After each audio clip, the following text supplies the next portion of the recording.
Books break the shackles of time. പുസ്തകങ്ങൾ കാലത്തിൻ്റെ ബന്ധനങ്ങളെ തകർക്കും. വളരെ പ്രശസ്തനായ ശാസ്ത്രജ്ഞൻ കാൾ സാഗൻ പറഞ്ഞ വാക്കുകളാണിത്. അദ്ദേഹം പറഞ്ഞതിൻ്റെ അർത്ഥം, നമ്മളൊരു പുസ്തകം വായിക്കുമ്പോൾ നമുക്ക് കാലത്തിൻ്റെ ചങ്ങലക്കെട്ടുകളെ തകർത്തുകൊണ്ട്, കാലം നമ്മളിൽ അടിച്ചേൽപ്പിക്കുന്ന ഒരുപാട് പരിമിതികളെ തകർത്തുകൊണ്ട് വ്യത്യസ്ത കാലഘട്ടങ്ങളിലൂടെ സഞ്ചരിക്കാൻ പുസ്തകങ്ങൾ നമ്മെ സഹായിക്കും എന്നാണ്. നമ്മളെപ്പോഴും വളരെ ആകാംക്ഷയോടുകൂടി, വളരെ ഉത്സാഹത്തോടു കൂടി ചർച്ച ചെയ്യാറുള്ളൊരു വിഷയമാണ്, നമുക്ക് സമയത്ത് സഞ്ചരിക്കാൻ സാധിച്ചാൽ, ഒരുപാട് കാലങ്ങൾക്ക് മുമ്പ് സഞ്ചരിക്കാൻ സാധിച്ചാൽ, അതല്ലെങ്കിൽ വരാനിരിക്കുന്ന ഭാവിയിലേക്ക് സഞ്ചരിക്കാൻ സാധിച്ചാൽ എന്തായിരിക്കും നമ്മുടെ അനുഭവങ്ങൾ, അനുഭൂതികൾ എന്നതിനെക്കുറിച്ച് നമ്മളെല്ലാവരും വളരെ ഉത്കണ്ഠാകുലരാണ്. നമുക്കെല്ലാവർക്കും അതറിയാൻ വല്ലാത്ത ഉത്സാഹവുമാണ്. കാരണം നമുക്കറിയാത്ത, നമുക്കിതുവരെ എത്തിപ്പെടാൻ കഴിയാത്ത വിജ്ഞാനത്തിൻ്റെ ഒരു മേഖലയാണത്.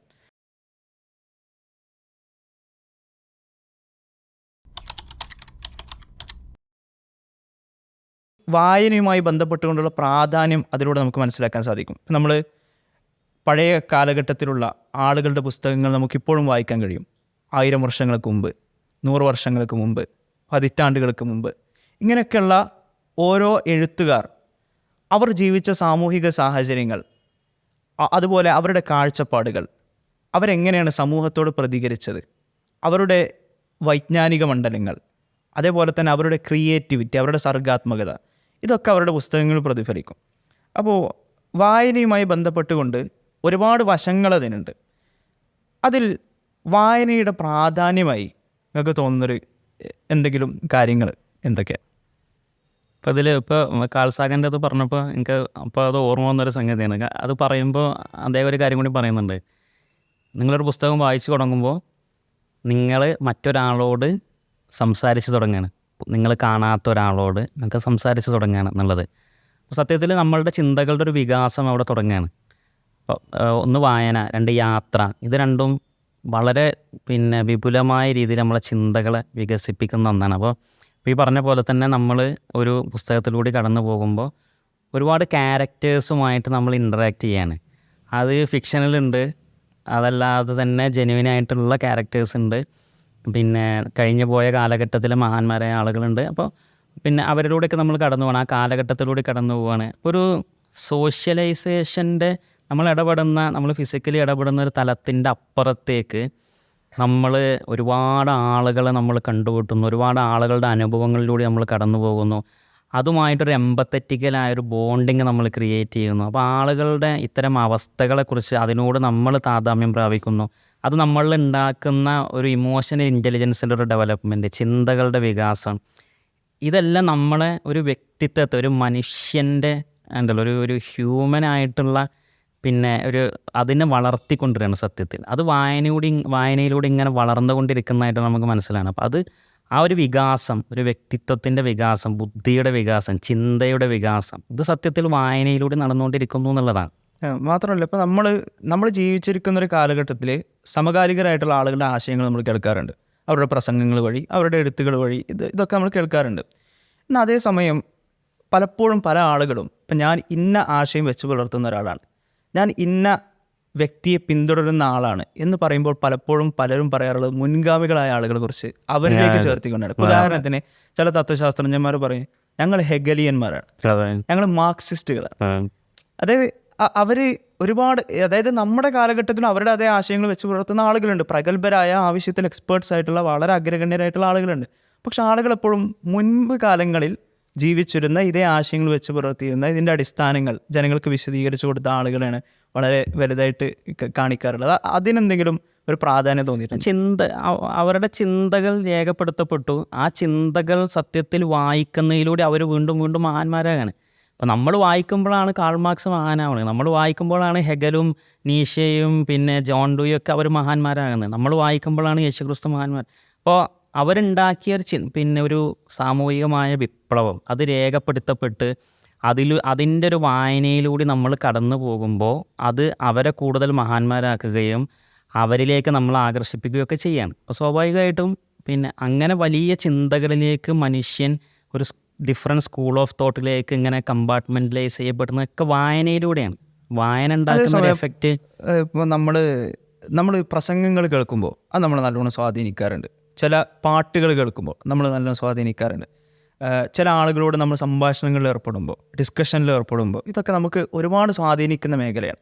പക്ഷേ ഈ പ്രത്യേകമായിട്ടുള്ള ഈ പ്രോസസ്സുകൾക്കൊക്കെ, ഈ പ്രക്രിയകൾക്കൊക്കെ അതിൻ്റേതായ ഒരു പരിമിതിയുണ്ട്. അതായത് പലപ്പോഴും അതൊരു കാലഘട്ടത്തിൽ ഒതുങ്ങി നിൽക്കുന്നു എന്നൊരു പരിമിതി പലപ്പോഴും അതിന് പറയാറുണ്ട്. ഇപ്പോഴത്തെ കാലത്ത് വീഡിയോ ഇങ്ങനത്തെ സംവിധാനങ്ങളുള്ളത് കൊണ്ട് പിന്നെ അത് കുറച്ചും കൂടി ഈട് നിൽക്കാം. പക്ഷേ മുൻപ് കാലങ്ങൾ ആ സംവിധാനം ഇല്ലാതിരുന്നൊരു കാലഘട്ടത്തിലും അവരുടെ എഴുത്തുകൾ, അവരുടെ ചിന്തകൾ കാലാതീതമായി ഇനിയും വരാനിരിക്കുന്ന ഒരുപാട് തലമുറകൾക്ക് ആസ്വദിക്കാൻ സാധിച്ചത് സത്യത്തിൽ എഴുത്തിൻ്റെയും വായനയുടെയും ഒരു പ്രാധാന്യം ശരിക്കും നമ്മൾ അറിയിക്കുന്നില്ല. എഴുത്തിൻ്റെ പ്രാധാന്യം ഒരു പരിധിവരെ ഉണ്ടെന്ന് പറയാം. പക്ഷേ ആ ചിന്തകളുടെ പ്രാധാന്യം കൂടെ അതിൽ പ്രധാനമാണ്. ചില ചിന്തകൾ കാലാതീതമായി നിലനിൽക്കുന്നു എന്നുള്ളതാണ് അതിലൊരു വസ്തുത. കാരണം ചില ചിന്തകൾ എഴുതപ്പെട്ടിട്ടും അത് ഇല്ല, നമ്മളറിയാതെ പോകുന്ന ഒരുപാട് അവകാശങ്ങളില്ലാത്ത ഇല്ലാതെ ആവുന്നുണ്ട്. ഇപ്പോൾ മാൽത്തൂസിൻ്റെ ഇപ്പോൾ ഇന്ന് അതിനൊരു പ്രസക്തി ഇല്ല. ഇപ്പോൾ പിന്നെ 18 നൂറ്റാണ്ടിൻ്റെ മധ്യത്തിലേക്ക് എഴുതപ്പെട്ട വലിയ തിയറി അന്ന് വലിയ സംഭവമായിട്ട് കൊണ്ടുവരുന്ന സംഗതി. അപ്പോൾ ചിന്തകളുടെ ഒരു വാല്യൂ ഉണ്ടല്ലോ, അവർ ഉണ്ടാക്കുന്ന ചിന്തകളുടെ ഒരു വാല്യൂവും കൂടിയും അതിൽ പ്രധാനമാണെന്ന് തോന്നുന്നുണ്ട്. കേവലം എഴുത്തായിട്ട് അത് രേഖപ്പെടുത്തപ്പെടുക എന്നുള്ളത് കൊണ്ട് മാത്രമല്ല, അവരുടെ ചിന്തകൾക്ക് കാലാതീതമായി നിലനിൽക്കാൻ കഴിയണം. അത് മാനവിക എത്രത്തോളം എല്ലാ കാലഘട്ടത്തിലും ആ ചിന്തകളുടെ മാനവികത എത്രത്തോളം ഉണ്ടോ അതിനനുസരിച്ച് അത് ഏത് കാലഘട്ടവും അതിജീവിച്ചുകൊണ്ട് നിലനിൽക്കും. പക്ഷെ ആ നിലനിൽക്കുന്നതിനെ അതാത് കാലഘട്ടത്തിൽ ആളുകൾ കൺസീവ് ചെയ്യുന്നതിന് ഒരു മീഡിയ ഉണ്ടാവും. അത് നമ്മളുടെ ഇപ്പോഴത്തെ കാലത്ത് അല്ലെങ്കിൽ ഒരു 20-ാം നൂറ്റാണ്ടിൽ ശരിക്കത് വായനയായിരുന്നു. ആ വായനയിലൂടെ തന്നെയാണ് ഇത്തരം ചിന്തകളെല്ലാം മനുഷ്യരിലേക്ക് പകർന്നത് എന്നുള്ളതാണ് മനസ്സിലാക്കാൻ സാധിക്കും. മാത്രമല്ല, ഇപ്പോൾ ഇന്നത്തെ ഒരു കാലഘട്ടത്തെയും കുറച്ച് മുമ്പുണ്ടായത്, ഇപ്പോൾ നിങ്ങൾ പറഞ്ഞ പോലെ 20-ാം നൂറ്റാണ്ടിൽ ആ ഒരു കാലഘട്ടത്തെയും നമ്മളൊന്ന് ശരിക്കൊന്ന് വിശകലനം ചെയ്യാൻ ശ്രമിക്കുകയാണെങ്കിൽ വളരെ പ്രധാനമായി നമുക്ക് കാണാൻ സാധിക്കുന്നൊരു വ്യത്യാസം എന്ന് പറയുന്നത് ഈ വിനോദങ്ങളുടെ വിഷയത്തിൽ മുമ്പ് കാലഘട്ടത്തിൽ അവരുടെ പ്രധാനപ്പെട്ട വിനോദങ്ങളിലൊന്ന് വായനയായിരുന്നു. പക്ഷെ ഇന്നത്തെ കാലഘട്ടത്തിൽ നമ്മുടെ പ്രധാനപ്പെട്ട വിനോദങ്ങളൊന്ന് റീൽസ് കാണുക, അതേപോലെ വീഡിയോസ് കാണുക, ഇങ്ങനെ കുറേ സമയം പോക്കാൻ നമുക്ക് ഒരുപാട് വിനോദങ്ങൾ ലഭിച്ചു. ഇത് വായനയുമായി ബന്ധപ്പെട്ട് അതിനോടുള്ളൊരു സമീപനത്തിൽ വ്യത്യാസങ്ങൾ ഉണ്ടാക്കിയതായിട്ട് തോന്നി. തീർച്ചയായിട്ടും. കാരണം നമ്മൾ എന്തിനു വേണ്ടി വായിക്കുന്നു എന്നുള്ളതാണ്. ഇപ്പോൾ രേഖപ്പെടുത്തപ്പെട്ട ടെക്സ്റ്റുകളെ നമ്മൾ വായിക്കുന്നത്, അത് ഒരു പുസ്തകം വായിക്കുന്നു എന്ന രൂപത്തിൽ നമ്മൾ പറയും. അത് വിനോദത്തിന് വേണ്ടി ഉപയോഗിക്കുന്നവരുണ്ട്, എൻ്റർടൈൻമെൻറ്റിന് വേണ്ടി ഉപയോഗിക്കുന്നവരുണ്ട്, വിജ്ഞാനം സമ്പാദിക്കാൻ വേണ്ടി, ഒരു വിവരം അറിയാൻ വേണ്ടി സമീപിക്കുന്നവരുണ്ട്. സ്വാഭാവികമായിട്ടും ഇതിനൊക്കെ ബദലായ പുരോഗമനപരമായ മറ്റ് പല രൂപങ്ങളും കടന്നു വരുമ്പോൾ ആളുകൾ അതിലേക്ക് പോകും. ഇപ്പോൾ വിനോദത്തിന് വേണ്ടി പുസ്തകങ്ങൾ, ഇപ്പോൾ നോവലുകൾ, അതല്ലെങ്കിൽ മറ്റ് പിന്നെ കുറച്ചും കൂടി പൈങ്കിളി സാഹിത്യങ്ങളൊക്കെ ഒരു ആസ്വാദനത്തിന് വേണ്ടി വായിക്കുന്നതിൽ നിന്ന് പിന്നീട് ഒരു 50കൾക്ക് ശേഷം TV വന്നപ്പോൾ കുറേ ആളുകൾ TV യിലേക്ക് തിരിഞ്ഞു. കാരണം ഇതിൽ നിന്ന് കിട്ടിയ ആസ്വാദനം അതിൽ നിന്ന് കിട്ടുന്നുണ്ട്. അത് കഴിഞ്ഞ് പിന്നെ യൂട്യൂബ് പോലത്തെ ഇൻ്റർനെറ്റ് പോലത്തെ മീഡിയകൾ പിന്നെ അതിലേക്ക് തിരിഞ്ഞു, പിന്നീട് ഇപ്പോൾ റീൽസിലേക്ക് തിരിഞ്ഞു. കാരണം നേരത്തെ അതിൽ നിന്ന് കിട്ടിയിരുന്ന ആസ്വാദനം ഇതിൽ നിന്ന് കിട്ടുമ്പോൾ പിന്നെ അതിലേക്ക് പോകേണ്ട ആവശ്യമില്ലല്ലോ. ആ ആസ്വാദനത്തെ അത് ഫുൾഫിൽ ചെയ്യുന്നു, സാറ്റിസ്ഫൈ ചെയ്യിക്കുന്നു എന്നുള്ളതാണ്. ഇപ്പം നമ്മൾ വായനയെ കുറിച്ച് ചർച്ച ചെയ്യുമ്പോൾ നമ്മളിത് ചർച്ച ചെയ്യുന്നത് ഒരു പ്രത്യേക പശ്ചാത്തലത്തിലാണ്. അതായത് ജൂൺ 19, ആ ജൂൺ 19 നമുക്കറിയാം വായനാ ദിനമായി ആചരിക്കുന്നു. നമ്മൾ വായന വാരമായിട്ട് നമ്മൾ ആചരിക്കുന്ന ജൂൺ 19 മുതൽ ജൂൺ 25 വരെ വായന വാരമായിട്ട് ആചരിക്കുന്നു. അപ്പോൾ ഇങ്ങനെ നമ്മൾ വായനയ്ക്ക് വളരെ പ്രാധാന്യം കൊടുത്ത് വായന ഒരു ആഘോഷമാക്കി മാറ്റുന്നൊരു പശ്ചാത്തലത്തിൽ കൂടിയാണ് നമ്മൾ സംസാരിക്കുന്നത്. പ്രത്യേകിച്ചും PN പണിക്കരെ പോലെയുള്ള ഗ്രന്ഥശാല പ്രസ്ഥാനത്തിനൊക്കെ അതിൻ്റെ നെടുന്തൂണായി നിന്ന PN പണിക്കരെ അനുസ്മരിച്ചുകൊണ്ടുള്ള സംഭവമാണ്. ഏതായാലും ഈ PN പണിക്കരെ പോലെയുള്ള ആളുകൾ ഇത്തരം ഗ്രന്ഥശാല പ്രസ്ഥാനം അതുമായി ബന്ധപ്പെട്ടുകൊണ്ടുള്ള പ്രവർത്തനങ്ങളിൽ ഏർപ്പെടുമ്പോൾ അവരുടെ പ്രധാനപ്പെട്ട ഒരു ലക്ഷ്യമായി നിങ്ങൾക്ക് തോന്നിയ എന്തെങ്കിലും കാര്യമുണ്ടോ? വിജ്ഞാനാർജനം എന്ന ഒരു പ്രക്രിയ, അതിനെ കൂടുതൽ ജനകീയമാക്കുക എന്നുള്ളതാണ് അവരുടെ പ്രവർത്തനത്തിന് മനസ്സിലാണ്. കാരണം ആളുകളെ കൂടുതൽ വായിപ്പിക്കാൻ പ്രേരിപ്പിക്കുക, അതിലൂടെ എല്ലാവരെയും ഒരു വിജ്ഞാനാർജനത്തിലേക്ക്, വിജ്ഞാനം സമ്പാദിക്കാനുള്ളൊരു മാർഗം സ്വയം പഠിപ്പിക്കുക, ഒരു സെൽഫ് ലേണേഴ്സ് ആക്കി മാറ്റുക എന്നുള്ളതാണ് മനസ്സിലാക്കുക. അപ്പോൾ ആളുകൾ കൂടുതൽ ഉത്ബുദ്ധരാകും. പ്രത്യേകിച്ച് അന്നത്തെ കാലത്തൊക്കെ രാഷ്ട്രീയമായൊരു ഉത്ബുദ്ധത വളരെ അത്യാവശ്യമായിരുന്നു സമൂഹത്തിൽ. അപ്പോൾ കാരണം ഇന്നത്തെ പോലെ ഇൻഫോർമേഷൻ പിന്നെ അവൈലബിൾ ആയിട്ടുള്ള ഒരു കാലമല്ല. അപ്പോൾ ആളുകളെ സ്വാഭാവികമായിട്ടും ആളുകളിലേക്ക് പുസ്തകങ്ങൾ എത്തിക്കണം. അതിന് നാടുകളിൽ ലൈബ്രറി വേണം, ആ ലൈബ്രറികളിലേക്ക് ആളുകളെ കൊണ്ടുവരണം. ഇതിനൊക്കെ വലിയ പ്രയത്നം ആവശ്യമാണ്. അപ്പോൾ സ്വാഭാവികമായിട്ട് അദ്ദേഹം ചെയ്ത എന്താണെന്ന് വെച്ചാൽ തിരുവിതാംകൂറിൻ്റെ കീഴിലുള്ള കുറേ ഗ്രന്ഥശാലകൾ സ്ഥാപിക്കുകയും ആ ഗ്രന്ഥശാലകൾ മുഴുവൻ ഒരു കൊടക്കീയിൽ കൊണ്ടുവരികയും അതിനൊരു ഗ്രന്ഥശാല സംഘം പോലെ പ്രവർത്തിക്കുകയൊക്കെയാണ് ചെയ്തത്.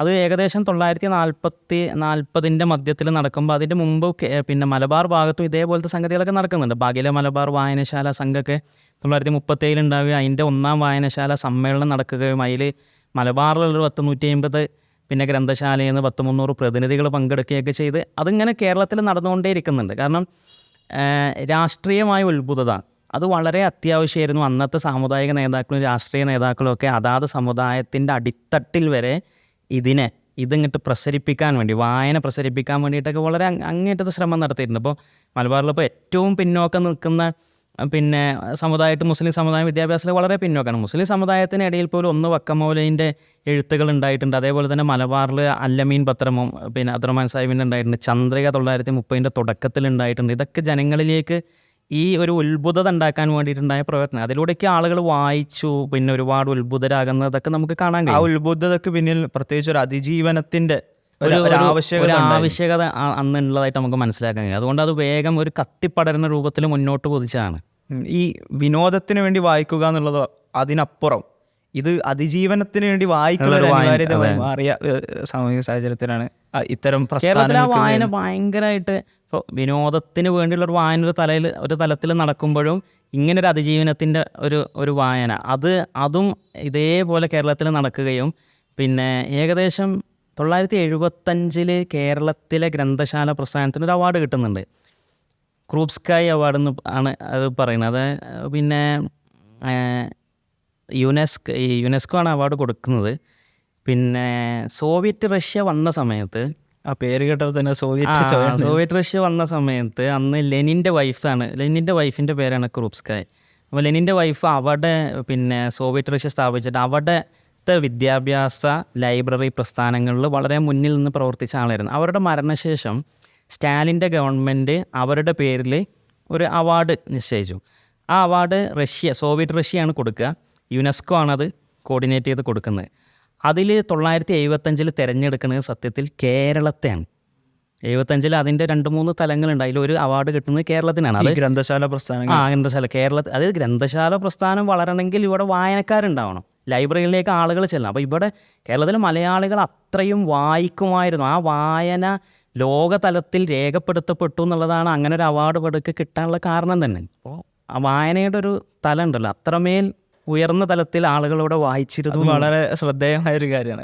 അങ്ങനെ ഒരു ബഹുമതി കിട്ടുക എന്നുള്ളത് കേരളത്തെ സംബന്ധിച്ചിടത്തോളം വളരെ പ്രധാനം. അതൊരു രാജ്യത്തിനല്ലല്ലോ, ഒരു രാജ്യത്തിൻ്റെ അകത്ത് ഒരു അറ്റത്ത് നിൽക്കുന്ന ഒരു ചെറിയ സംസ്ഥാനത്തിനാണ് അവാർഡ് കിട്ടുന്നത്. മാത്രമല്ല ഇപ്പം നമ്മൾ കേരളത്തിനെ കുറിച്ച് സംസാരിക്കുമ്പോൾ സാംസ്കാരിക കേരളം എന്ന് കൊട്ടിഘോഷിക്കുന്ന അതേ രൂപത്തിൽ ഇങ്ങനെ പറയാറുണ്ട്. പ്രഭാഷകന്മാരും ഇവരൊക്കെ അങ്ങനെ ഉപയോഗിക്കാറുണ്ട്. ഈ കേരളത്തെ സാംസ്കാരിക കേരളമാക്കുന്നതിൽ ഇതിന് വളരെ പ്രധാനപ്പെട്ട പങ്കുണ്ട്. അതെ, ആളുകൾ നന്നായി രാഷ്ട്രീയപരമായ സംസ്ഥാനങ്ങളിൽ നിന്ന് വ്യതിരിക്തമായി കേരളത്തിനുള്ളൊരു പ്രത്യേകമായൊരു സാമൂഹിക പശ്ചാത്തലമൊക്കെ സാമുദായിക മുന്നേറ്റങ്ങൾ നന്നായി നടന്നിരുന്നു. ഇപ്പോൾ SNDP പിന്നെ പരിഷ്കരണ പ്രസ്ഥാനം. സൗത്ത് ഇന്ത്യയിൽ തമിഴ്നാട്ടിലൊക്കെ നോക്കുമ്പോൾ ദ്രാവിഡ മുന്നേറ്റങ്ങൾ നടക്കുന്ന സമയത്ത് കേരളത്തിൽ അതേസമയം ഒന്ന് ഈഴവ മുന്നേറ്റം, നായർ മുന്നേറ്റം, ഇവരുടെയൊക്കെ സാമുദായികമായ ക്രിസ്ത്യൻ സഭകൾ, പിന്നെ പൊലയ സഭകൾ ഒക്കെ അതിലൊരു വിദ്യാഭ്യാസമായിരുന്നു ഒരു ഒന്നാമത്തെ അജണ്ട.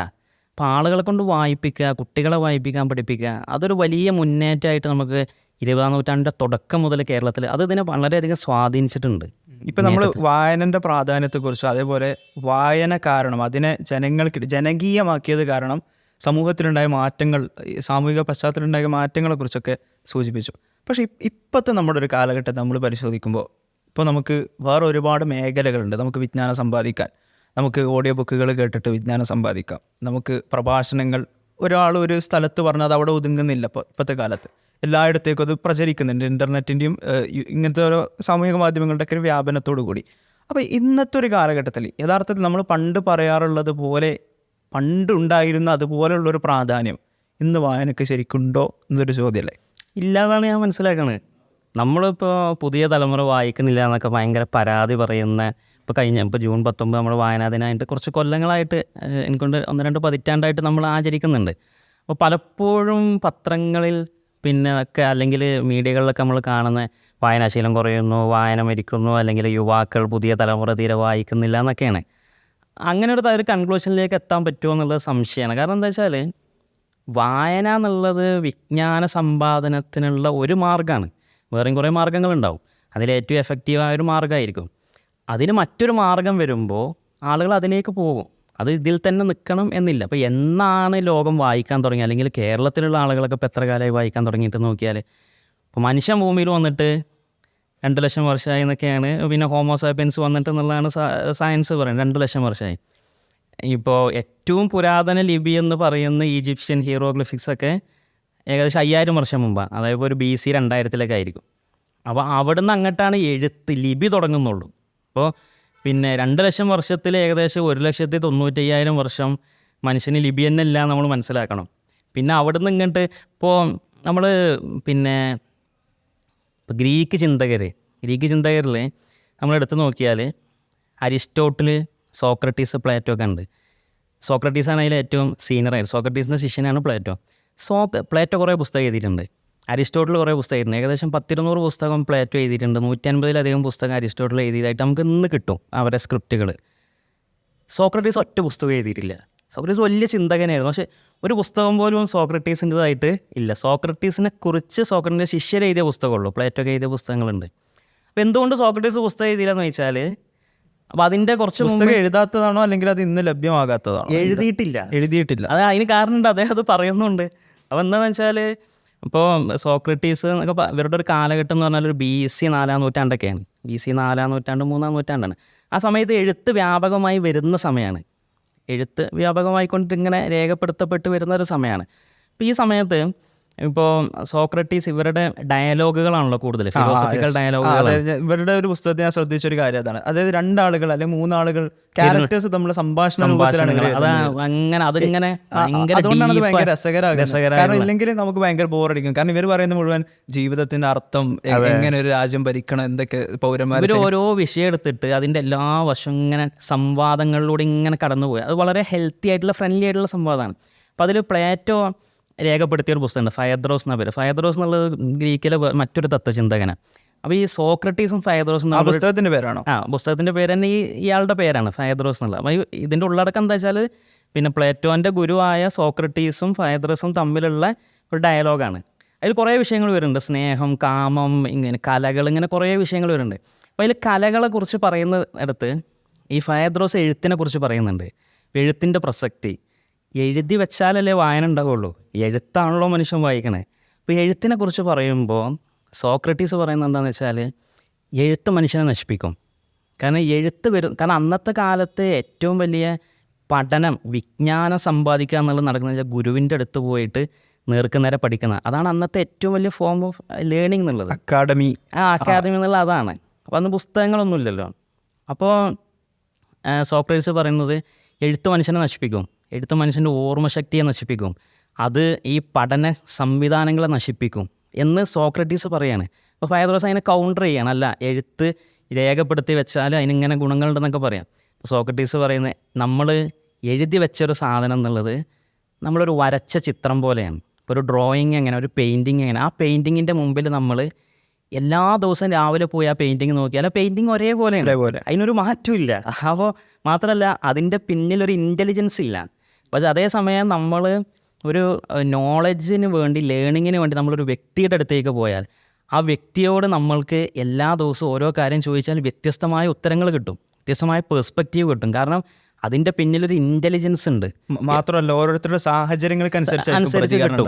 പക്ഷേ ഇതിനതൊന്നുമില്ല. ഇതൊരു വരച്ച് വെച്ച ചിത്രത്തിൻ്റെ മുമ്പിൽ നമ്മൾ എന്നും പോയി വായിക്കുന്ന ഒരേ സംഗതിയാണ് എന്ന് പറഞ്ഞിട്ട് അതിനെ കൗണ്ടർ ചെയ്യുന്നുണ്ട്.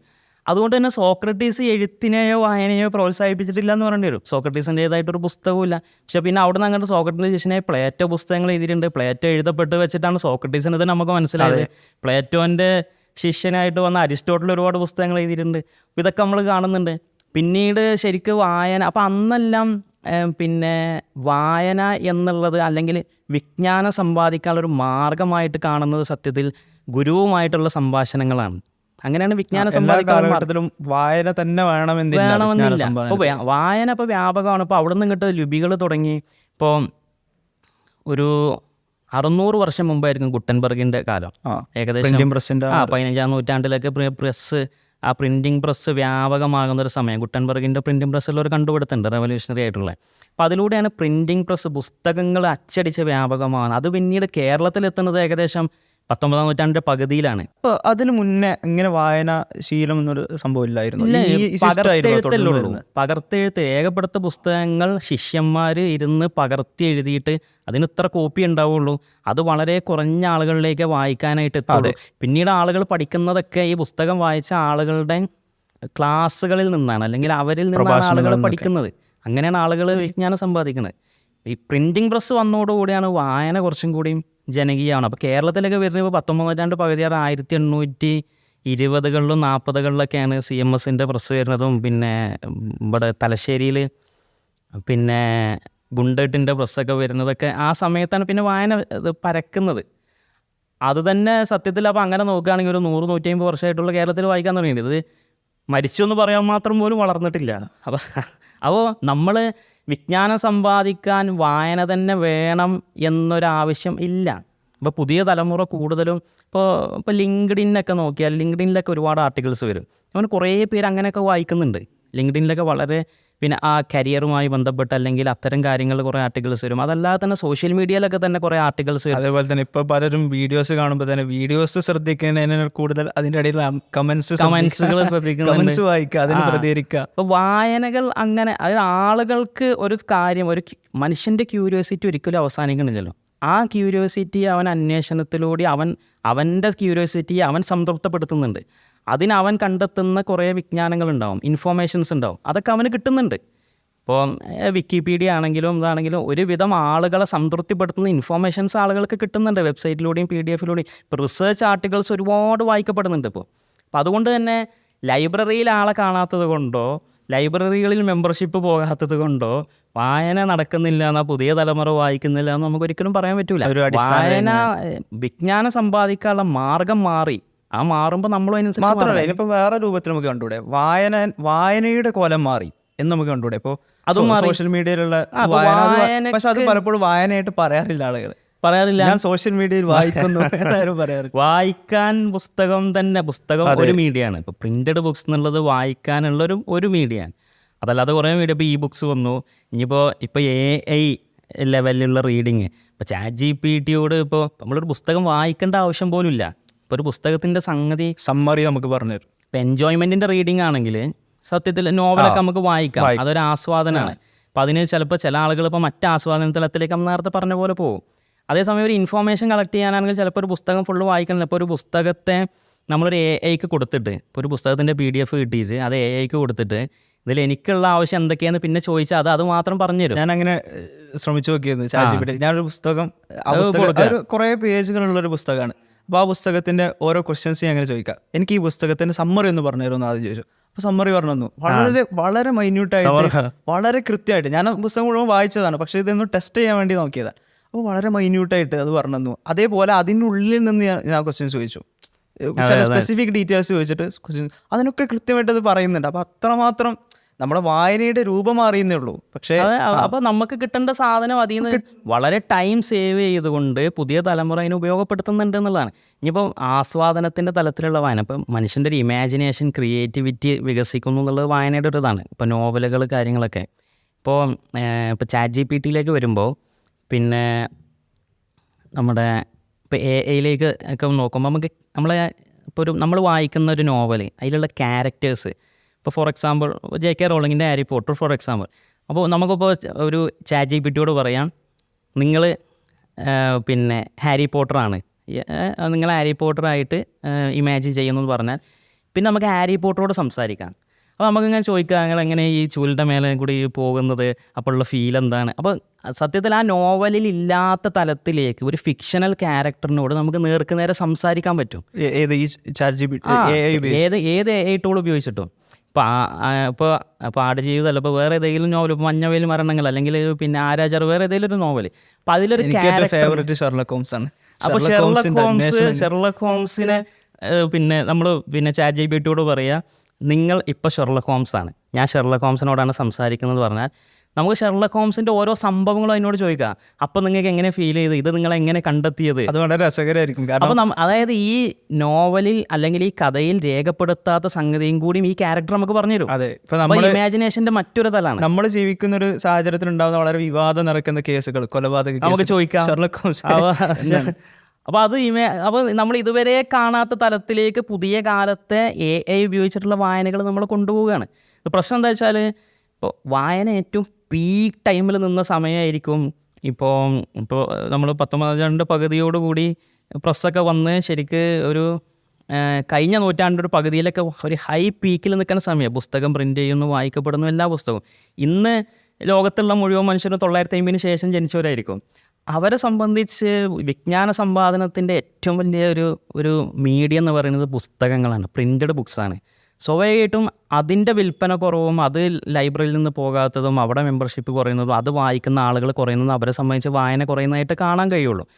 അതായിരിക്കാം ഈ ഒരു ഇങ്ങനൊരു ചർച്ചകളുടെ ഒരു ഉത്ഭവം എന്നാണ് ഒരു മനസ്സിലാവുന്നത്. വായനയുമായി ബന്ധപ്പെട്ട അതിൻ്റെ പ്രാധാന്യം, അതിൻ്റെ സാമൂഹികമായിട്ടുള്ള അതിൻ്റെ പ്രതിഫലനങ്ങൾ എന്തൊക്കെയാണ്, അതേപോലെ ഇപ്പോൾ വായന ശരിക്കും മരിച്ചിട്ടുണ്ടോ, ഇങ്ങനത്തെ വളരെ പ്രധാനപ്പെട്ട വിഷയങ്ങൾ നമ്മൾ ചർച്ച ചെയ്തു.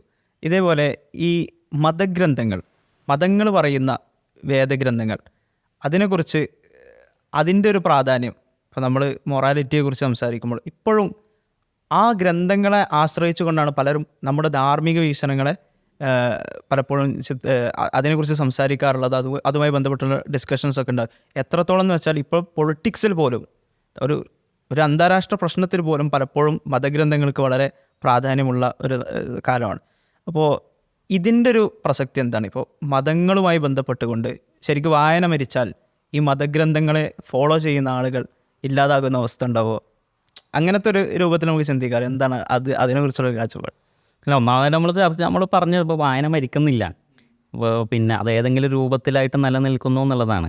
മതഗ്രന്ഥങ്ങൾ എന്ന് പറഞ്ഞാൽ അതിൻ്റെ പ്രസക്തി, പ്രത്യേകിച്ച് ഇസ്ലാമികമായ ഖുർആൻ്റെയും ഹദീസിൻ്റെയും പ്രസക്തി നമ്മൾ നേരത്തെ പറഞ്ഞ പോലെ തന്നെ ചില ചിന്തകരുടെ ചിന്തകൾ അത് കാലാതീതമായി നിലനിൽക്കാൻ കാരണം അതിൻ്റെ മാനവികതയാണ്, അതിൻ്റെ നിയമങ്ങളുടെ മാനവികത. അത് ഏത് സന്ദർഭത്തിലേക്കും ഏത് സാഹചര്യത്തിലേക്കും ഏത് കാലഘട്ടത്തിലേക്കും അത് സ്യൂട്ടബിൾ ആണെന്നുള്ളതുകൊണ്ടാണ്, നമ്മുടെ ജീവിതത്തിനോട് റിലേറ്റ് ചെയ്യാൻ പറ്റുന്നു എന്നുള്ളതാണ്. ഏത് കാലഘട്ടത്തിൽ നമുക്കത് ആപ്ലിക്കബിൾ ആണ്. അപ്പോൾ അതുകൊണ്ട് തന്നെ പിന്നെ അത്തരം നിയമങ്ങൾ, ഇസ്ലാമിക നിയമങ്ങളെല്ലാം അത് നിലനിൽക്കും. പിന്നെ അത് നമ്മൾ എങ്ങനെ നേടുന്നു എന്നുള്ളത് കാലഘട്ടത്തിനനുസരിച്ച് മാറും.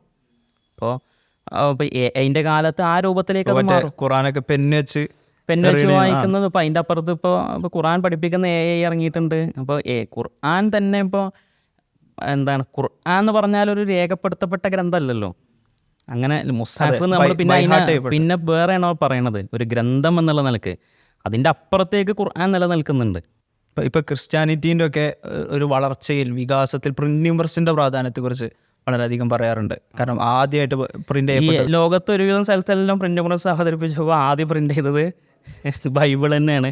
അല്ലെങ്കിൽ ഇപ്പോൾ മലയാളത്തിൽ പ്രിന്റ് ചെയ്ത കേരളത്തിൽ പ്രിന്റിംഗ് പ്രസ് വരുന്നത് 1821 ഒന്ന് ബെഞ്ചമിൻ ബെയ്ലി കൊണ്ടുവന്ന CMS പ്രസ്സിലാണ്. അതിൻ്റെ മുമ്പ് അച്ചടിച്ച മലയാള പുസ്തകം എന്നുള്ള പേരിൽ മലയാള ലിപി അച്ചടിക്കുന്ന ഹോർത്തസ് മലബാർ ഗസലാണ്. അത് കഴിഞ്ഞിട്ട് പിന്നീട് മലയാള പുസ്തകം അച്ചടിക്കുന്നത് പിന്നീട് പറയപ്പെടുന്ന 1770കളിലാണ്. അത് മറ്റേ ക്രിസ്തീയ വേദോപദേശം എന്നോ, ക്രിസ്ത്യാനികൾ സ്വീകരിക്കേണ്ട വേദോപദേശം എന്ന് പറഞ്ഞൊരു സാധനമാണ്. ഒക്കെ പിന്നെ ഇവിടെ അടിക്കുന്നത് ഫുള്ള് ബൈബിളാണ്. ബൈബിളിൻ്റെ ക്രിസ്ത്യൻ മിഷണറിയുടെ പ്രവർത്തനങ്ങൾക്ക് വേണ്ടി ബൈബിളിൻ്റെ മലയാള പരിഭാഷകളാണ് ഇവിടെ. ഇപ്പോൾ ഗുണ്ടേട്ടാണെങ്കിലും ബെയ്ലി ആണെങ്കിലും. പക്ഷേ എനിക്ക് തോന്നിപ്പോൾ മതവിശ്വാസികളെ സംബന്ധിച്ചിടത്തോളം ഈ മതഗ്രന്ഥങ്ങളുടെ വായനയ്ക്കൊരു പ്രാധാന്യമുണ്ട്.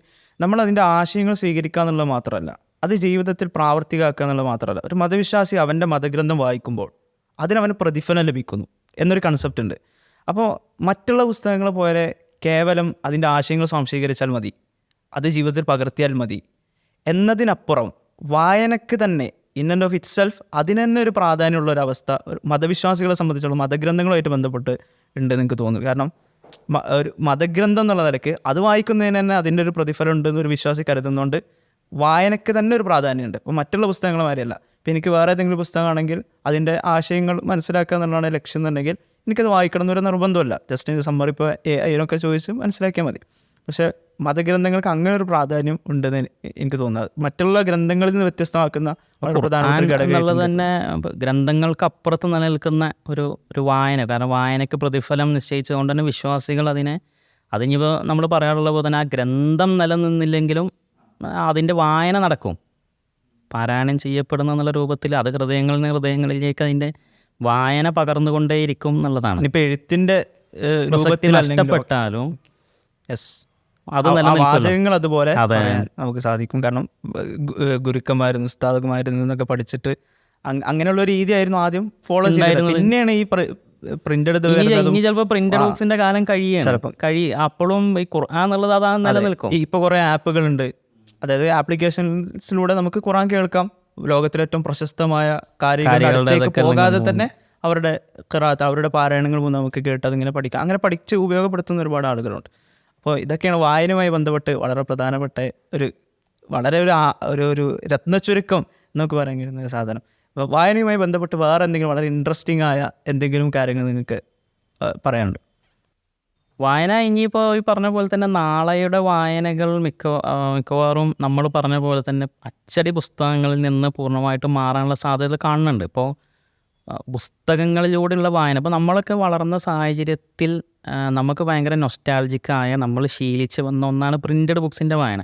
അപ്പോൾ അതിലുള്ള ഒരു പുതിയ പുസ്തകം വാങ്ങുന്നതും അത് തുറക്കുമ്പോൾ ഉണ്ടാവുന്ന പേജുകളുടെ സ്മെല്ലും, അതല്ലെങ്കിൽ ലൈബ്രറിയിൽ പോയിട്ട് പഴയ പുസ്തകം എടുക്കുമ്പോഴുള്ള അതിൻ്റെ പൊടികളുടെ സ്മെല്ലും, അതൊക്കെ ഒരു വായനക്കാരന് കുറച്ച് അനുഭൂതി നൽകുന്ന ചില സംഗതികളാണ്. പക്ഷേ പിന്നെ ഒരു പുതിയ തലമുറയ്ക്ക് ചിലപ്പോൾ അവരുടെ നൊസ്റ്റാൾജിയ വേറെ ആയിരിക്കും, നമ്മളിതാവില്ല. അപ്പോൾ സ്വാഭാവികമായിട്ടും അവിടെ വായനയുടെ തലങ്ങൾ മാറും, മീഡിയം മാറും.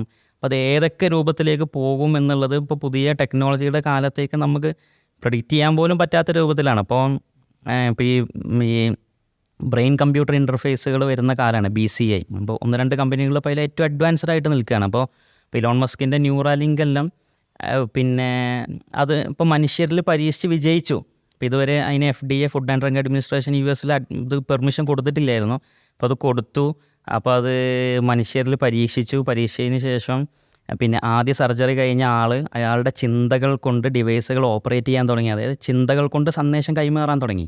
അപ്പോൾ സ്വാഭാവികമായിട്ടും അത് അവതരിപ്പിച്ചപ്പോൾ ഇലോൺ മസ്ക് പറഞ്ഞൊരു സംഗതി ഉണ്ട്, ഇനി മുതൽ നിങ്ങൾക്ക് സ്കൂളുകളിൽ ടെക്സ്റ്റ് ബുക്ക് വായിക്കേണ്ടതില്ല, ഡൗൺലോഡ് ചെയ്താൽ മതിയെന്ന്. അപ്പോൾ സ്വാഭാവികമായിട്ടും ചിലപ്പോൾ അതാണല്ലോ അവരുടെ ഒരു വിഷൻ അതുകൊണ്ടുള്ളത്. അപ്പോൾ അങ്ങനെ ഒരു തലത്തിലേക്കൊക്കെ ചിലപ്പോൾ പുസ്തകം കൈകൊണ്ട് തൊടാതെ, ഒരു PDF പോലും കാണാതെ, പിന്നെ പുസ്തകത്തിൻ്റെ ആശയങ്ങളെ ഡയറക്റ്റ് തലച്ചോറിലേക്ക് എത്തിക്കുന്ന രൂപത്തിലൊരു വായനയിലേക്കൊക്കെ നമ്മൾ കടന്നേക്കാം. പക്ഷെ അപ്പോൾ ഈ ഡിവൈസുകൾ ഈ വായന എന്ന് പറഞ്ഞ സംഭവം നടത്തുന്നുണ്ട്. അത് ആ റീഡിങ് നടത്തുന്നുണ്ട് എന്നുള്ളതാണ്. ഒരു അൽഗോരിതമിക് ആയിട്ടുള്ള റീഡിങ് അവിടെ നടക്കുന്നുണ്ട്. വളരെ അത്ഭുതകരമായ ഒരു ലോകത്തിലേക്കാണ് നമ്മൾ പോകുന്നത്. അതുകൊണ്ട് തന്നെ പുതിയ തലമുറയുടെ വായനയൊക്കെ പല രൂപത്തിലാവും, നമുക്കൊന്നും പ്രെഡിക്റ്റ് ചെയ്യാൻ കഴിയില്ല. പിന്നെ പ്രിൻ്റഡ് ബുക്സിൻ്റെ ചിലവ് നോക്കിയിട്ടോ മൂവ്മെൻറ്റ് നോക്കിയിട്ടൊന്നും നമുക്ക് വായനയുടെ തോതിനൊരിക്കലും വിലയിരുത്താൻ കഴിയില്ല. മനുഷ്യൻ്റെ ക്യൂരിയോസിറ്റി നിലനിൽക്കുന്നിടത്തോളം കാലം വായന സമൂഹത്തിൽ നിലനിൽക്കുന്നുണ്ട് എന്നുള്ളതാണ്. വിജ്ഞാന സമ്പാദനം, വിജ്ഞാന ആർജനം സമൂഹത്തിൽ നിലനിൽക്കുന്നുണ്ട്. അത് വായനയുടെ ആണെങ്കിലും അല്ലെങ്കിലും ഒക്കെ നിലനിൽക്കുന്നുണ്ട്. അപ്പോൾ നമ്മൾ പറഞ്ഞു വന്നതിൻ്റെ ഒരു സമ്മറി എന്ന് പറയുന്നത് വായനയുമായി ബന്ധപ്പെട്ടുള്ള അതിൻ്റെ പ്രാധാന്യം, അതുപോലെ സാമൂഹികമായിട്ടുള്ള സാഹചര്യങ്ങൾ അതുണ്ടാക്കിയ വലിയ വലിയ പ്രതിഫലനങ്ങൾ, അതോടൊപ്പം തന്നെ നമുക്ക് ശ്രദ്ധിക്കാൻ കഴിയുന്ന വേറൊരു കാര്യം, നമ്മൾ ജീവിക്കുന്ന കാലഘട്ടത്തിൽ തന്നെ ഇപ്പോൾ പ്രത്യേകിച്ച് 21-ാം നൂറ്റാണ്ടിലുള്ള നമ്മളെ സംബന്ധിച്ചിടത്തോളം പ്രത്യേകമായിട്ടുള്ള സവിശേഷത എന്ന് പറഞ്ഞാൽ നമ്മളതിൻ്റെ വ്യത്യസ്ത ഫേസുകൾ കാണാനുള്ള ഭാഗ്യം ഉണ്ടായി എന്നുള്ള. ഇപ്പോൾ നമ്മുടെ കുറച്ച് മുമ്പുള്ള ആളുകളെ സംബന്ധിച്ചിടത്തോളം അവർ വായന, വിജ്ഞാന സമ്പാദനത്തിൻ്റെ ഏറ്റവും പ്രധാനപ്പെട്ട ഒരു മേഖല വായനയും ഗുരുക്കന്മാരിൽ നിന്ന് പഠിക്കുക എന്നതിലപ്പുറം നമ്മെ സംബന്ധിച്ചിടത്തോളം ഇതെല്ലാം മനസ്സിലാക്കാനും ഈ ഫേസുകളെല്ലാം അഭിമുഖീകരിക്കാനും അതിലൊക്കെ ഭാഗമാകാനും നമുക്കൊരു വലിയ ഭാഗ്യം ലഭിച്ചിട്ടുണ്ട് ഈ കാലഘട്ടത്തിൽ ജീവിച്ച ആളുകൾ എന്നുള്ളവരൊക്കെ. നമ്മൾ ഗുരുക്കന്മാരിൽ നിന്ന് പഠിക്കുന്നുണ്ട്, അതോടൊപ്പം ആധുനിക സാങ്കേതിക വിദ്യയിൽ നിന്ന് പഠിക്കുന്നു. മാത്രമല്ല നമ്മുടെ പിതാക്കന്മാർ, നമ്മുടെ തൊട്ട് മുമ്പുള്ള തലമുറ, ആ തലമുറയ്ക്ക് സങ്കല്പിക്കാൻ കഴിയാത്ത കാര്യം മാത്രം നമുക്ക് പോലും സങ്കല്പിക്കാൻ കഴിയാത്ത കാര്യങ്ങൾ ഇപ്പോൾ നടന്നുകൊണ്ടിരിക്കുകയാണ് വിജ്ഞാന സമ്പാദനമായിട്ട് ബന്ധപ്പെട്ട്. ഇപ്പം പറഞ്ഞ പോലെ ന്യൂറാലിങ്കുമായിട്ട് ബന്ധപ്പെട്ടുള്ള വിഷയങ്ങൾ. അപ്പോൾ ഇതൊക്കെ വായനയുമായി ബന്ധപ്പെട്ടുകൊണ്ട് അതിൻ്റെ വ്യത്യസ്ത തലങ്ങൾ, അതോടൊപ്പം അതിൻ്റെ വ്യത്യസ്ത രീതികൾ, ഇതിൻ്റെയൊക്കെ പ്രാധാന്യം നമുക്ക് മനസ്സിലാക്കി തരുന്നുണ്ട്. അതോടൊപ്പം അതിൽ നമ്മൾ ആകാംക്ഷപൂർവ്വം കാത്തിരിക്കുന്ന, അല്ലെങ്കിൽ നമുക്ക് സങ്കല്പിക്കാൻ പോലും കഴിയാത്ത ഇനിയും പുതിയ പുതിയ വിപ്ലവകരമായ മാറ്റങ്ങൾ ഈ മേഖലയിൽ ഉണ്ടാകാവുന്നതാണ്. ഏതായാലും കാൾ സാഗൻ പറഞ്ഞതുപോലെ books break the shackles of time. അങ്ങനെ കാലത്തിനതീതമായി സഞ്ചരിക്കാൻ പുസ്തക വായന നിങ്ങളെ പ്രേരിപ്പിക്കട്ടെ, അതേത് രീതിയിലുള്ളതായാലും. അസ്സലാമു അലൈക്കും.